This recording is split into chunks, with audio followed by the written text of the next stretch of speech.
আমি তো আসলে ক্লাসিক্যাল ডান্সার, সো আমার অ্যাওয়ার্ড পাওয়া শুরু হয়েছে 3 বছর বয়স থেকে। পরের প্রশ্ন। হ্যাঁ, তারপর এই নিয়ে কত নম্বরে আপ পেলেন? আমি ঘুরি নাই আমি তো আসলে ক্লাসিক্যাল ডান্সার, সো আমার অ্যাওয়ার্ড পাওয়া শুরু হয়েছে 3 বছর বয়স থেকে।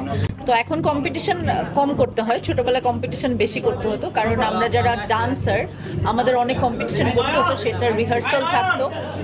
সো অ্যাওয়ার্ড পাচ্ছি 3 বছর বয়স থেকে। আপু, আমি যদি বলতে চাই, আমি ওটা পাস করে দিলাম যে কোন ধরনের শাস্তি আসলে হওয়া উচিত বলে আপনি মনে করেন এই যে বিশৃঙ্খলা শিশুদের উপরে যে ধরনের নির্যাতন, গণসামাজিক অবক্ষয়, এর পরিত্রাণের উপায় কি? আমরা কি ধরনের শাস্তি হলে এগুলো কমতে পারে বলে আপনি মনে করেন? আমি তো চাইবো যে অবশ্যই যাতে আর কোনো শিশু নির্যাতন না হয়, শিশুদের নির্যাতন যাতে না হয়, এবং ভেরি ইম্পর্ট্যান্ট হচ্ছে শিশুদের খাদ্যে, মানে বাচ্চাদের খাবারে যাতে ভেজাল না থাকে। দিস ইজ ভেরি ইম্পর্ট্যান্ট, এটা আমার কাছে মনে হয়। এই যে নৈতিকতার অভাব, এটাকে আপনি কিভাবে দেখছেন? কিভাবে দেখবো? আপনারা যেভাবে আপনার দেখেন অবস্থান আমিও থেকে সেভাবে আপনি দেখি।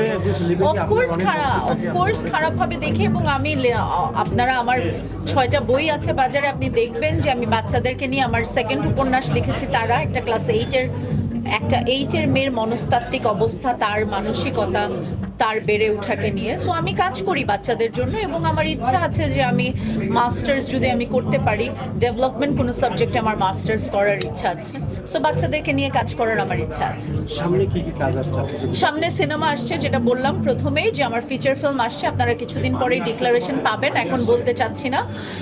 মাত্র আমি ডাবিং থেকেই আসলাম এফডিসিতে। সো আমরা চেষ্টা করছি, আমরা টিম যাতে ঈদে আসতে পারি, বাট ঈদে এমনিতেই অনেক সিনেমা, ঈদে না আসলেও ঈদের 15 দিন পর রিলিজ হবে। ওকে, একটা প্রশ্ন হ্যাঁ। ঈদে আপনার পরিকল্পনা কেমন জানতে চাই?